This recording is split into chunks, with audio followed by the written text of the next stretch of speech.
V പിക്ക് കേട്ടിട്ട് എന്തു തോന്നുന്നു? ഒറ്റ വാക്കിലൊരു മറുപടിയാണ് വേണ്ടതെങ്കിൽ നോൺസെൻസ് എന്നേ ഞാൻ പറയും. മുരളി, നിങ്ങൾക്കിത് എന്താ പറ്റിയത്? I am very sorry to say.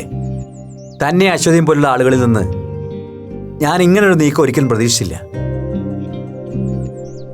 ഈ ചെറുപ്രായത്തിൽ മാളുവിനെ കല്യാണം കഴിപ്പിച്ച് അയക്കാനോ? നോ, ഞാനത് സമ്മതിക്കില്ല. ഈ ആലോചന നമുക്കിവിടെ ഡ്രോപ്പ് ചെയ്യാം. ആദ്യം ഇതൊക്കെ കേട്ടപ്പോൾ വി പിയെ പോലെ എനിക്കും ഇതൊരു ഫൂളിഷ്നെസ് ആയിട്ടാണ് തോന്നിയത്.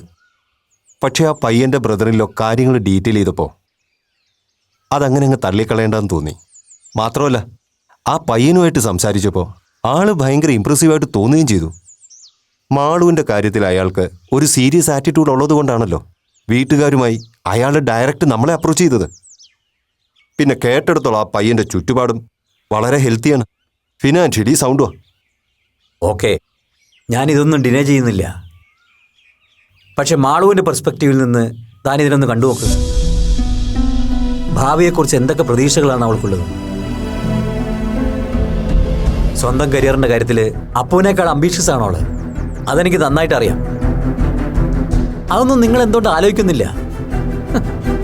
ഒരു കുടുംബജീവിതത്തിലേക്ക് തള്ളിവിടാൻ മാത്രം പ്രായമായിട്ടില്ലേ നമ്മുടെ മക്കൾക്ക്? അതൊക്കെ ശരിയാ. ഉടനെ ഒരു വിവാഹത്തെക്കുറിച്ച് അരുണോ അയാളുടെ വീട്ടുകാരോ നിർബന്ധം പിടിക്കുന്നില്ല. പരസ്പര സമ്മതമാണെങ്കിൽ വാക്കാലോ ചടങ്ങാലോ ഒരു ഉറപ്പ്, അത്രേ അയാൾ ആവശ്യപ്പെടുന്നുള്ളൂ. കല്യാണം പിന്നെ അവനൊന്ന് സെറ്റിലായതിനു ശേഷം മതി.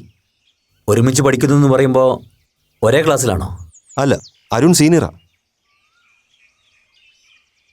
വി പിക്ക് അറിയാലോ, മാളുവിൻ്റെ ജാതകത്തിൽ 23 വയസ്സിനകം കല്യാണം നടന്നില്ലെങ്കിൽ പിന്നെ 30 വയസ്സ് കഴിഞ്ഞേ അവൾക്ക് വിവാഹയോഗം ഉണ്ടാവുമെന്നാണ് പറയുന്നത്. അമ്മയ്ക്ക് ഈ വക കാര്യത്തിലാണെങ്കിൽ വലിയ വിശ്വാസമാണ്.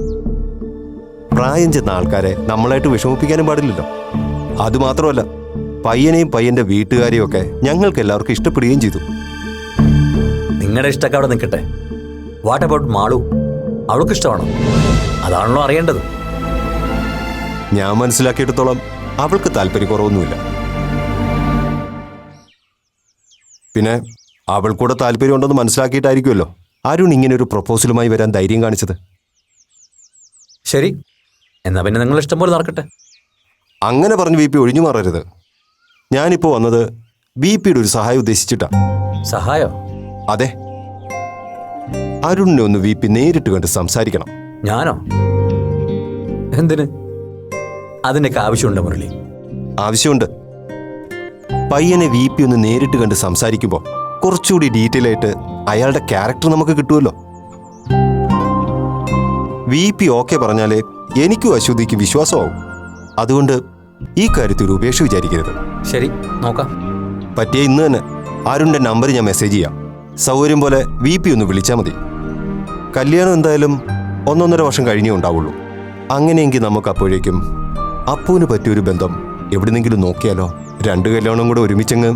ഏയ്, നോ നോ, അപ്പു എന്തായാലും അത് സമ്മതിക്കില്ല. തന്നെയല്ല, ഇത്ര ചെറുപ്പത്തിലെ ഞങ്ങൾക്കും അതിന് താല്പര്യമില്ല മുരളി. അവളതിന് മാനസികമായി തയ്യാറാവുന്ന സമയത്തെ ഞാൻ അതിനെപ്പറ്റി ആലോചിക്കൂ. ശരി, എന്തായാലും അരുണുമായിട്ട് സംസാരിക്കുന്ന കാര്യത്തിൽ വി പി ഉപേക്ഷ വിചാരിക്കരുത്. പറ്റിയ ഇന്ന് തന്നെ. എന്നാ ഞാൻ ഇറങ്ങട്ടെ. എന്തത്ര ധൃതി? ഗീത ചായ എടുക്കണ്ട്? ഹേയ് വേണ്ട, ഇപ്പൊ വീട്ടിൽ നിന്ന് കുടിച്ചിട്ട് ഇറങ്ങിയതേ ഉള്ളൂ. പോട്ടെ, സൈറ്റിലൊന്ന് പോണം.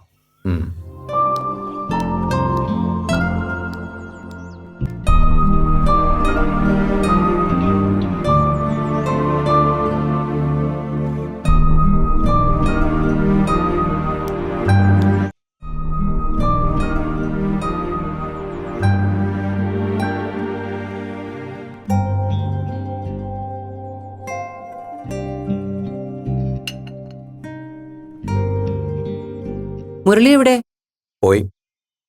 എന്തു പറ്റി? മുരളി എന്തിനാ വന്നത്? മാളൂനൊരു പ്രപ്പോസൽ വന്നു, ആ കാര്യം പറയാനാ. പ്രപ്പോസലോ? മാളൂനോ? അതെ, കോളേജിൽ സീനിയറായിട്ട് പഠിക്കുന്ന പയ്യനാ, ഒരു അരുൺ. ഇന്നയാള് വീട്ടുകാരെയും കൂട്ടി അവളെ പെണ്ണ് കാണാൻ വന്നു അത്രേ.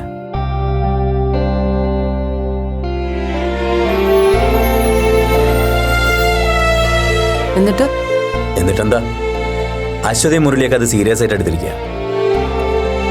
23 വയസ്സിനകം കല്യാണം നടത്തണമെന്നാണത്രേ മാളവിന്റെ ജാതകത്തിലെന്ന്. അങ്ങനെ ഒരു പ്രോബ്ലം ഉള്ളതായിട്ട് എന്നോട് ഇതുവരെ പറഞ്ഞിട്ടില്ലല്ലോ. അതൊക്കെ ഓരോ ലൈൻ എക്സ്ക്യൂസസ്, അല്ലാതെന്താ? പെട്ടെന്നുള്ള ഈ തീരുമാനത്തില് എന്തോ ദുസൂചന ഉള്ളതുപോലെ. കോളേജിലെ ഇഷ്യൂവും ഹോട്ടലിലെ താമസവും ഒക്കെ മുരളി അശ്വതിയും മറ്റൊരു തരത്തിലാണ് എടുത്തിരിക്കുന്നത്. അപ്പുവായിട്ടുള്ള കൂട്ട് മാളുവിന് ദോഷമായി ബാധിക്കുമെന്ന് അവർ ഭയപ്പെടുന്നു. എനിക്കത് അപ്പോഴേ തോന്നിയിരുന്നു. പോരാത്തതിന് പറഞ്ഞ് പേടിപ്പിക്കാൻ ആ ഇന്ദിരാമ്മയുണ്ടല്ലോ. ആ സംഭവത്തിന് ശേഷം അശ്വതിയും മുരളിയും ഒരകലം പാലിക്കുന്നതായിട്ട് തോന്നിയിരുന്നു. അതൊരു വെറും തോന്നലായിരുന്നില്ല. അവർക്ക് ആശങ്കയുണ്ടാവും. എല്ലാവരും നമ്മളെപ്പോലെ തന്നെ ചിന്തിക്കണമെന്നില്ലല്ലോ. അങ്ങനെ ഒരു അകലം അവർ ആഗ്രഹിക്കുന്നുണ്ടെങ്കിൽ നമ്മളതനുസരിച്ച് അഡ്ജസ്റ്റ് ചെയ്യുക.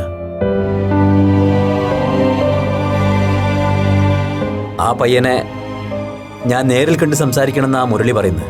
അതെന്തിനാ? ഞാൻ അയാളോട് സംസാരിച്ച് ഓക്കെ പറഞ്ഞാലേ മുരളിക്ക് വിശ്വാസമാവുന്നു. എന്നിട്ട് എന്ത് തീരുമാനിച്ചു? കാണാൻ പോവാണോ? കാണാം. ഒന്നുമില്ലേലും മാളുവിന്റെ കാര്യല്ലേ, അതങ്ങനെ വിട്ടുകളയാൻ പറ്റില്ലല്ലോ. കോളേജിൽ കൂടെ പഠിക്കുന്ന കുട്ടിന്ന് പറയുമ്പോ അപ്പൂനോ പയ്യനെ അറിയായിരിക്കുമല്ലോ. അവളോടൊന്ന് ചോദിച്ചാലോ? ഇപ്പൊ വേണ്ട, ആദ്യം ഞാൻ ആ പയ്യനൊന്ന് കാണട്ടെ.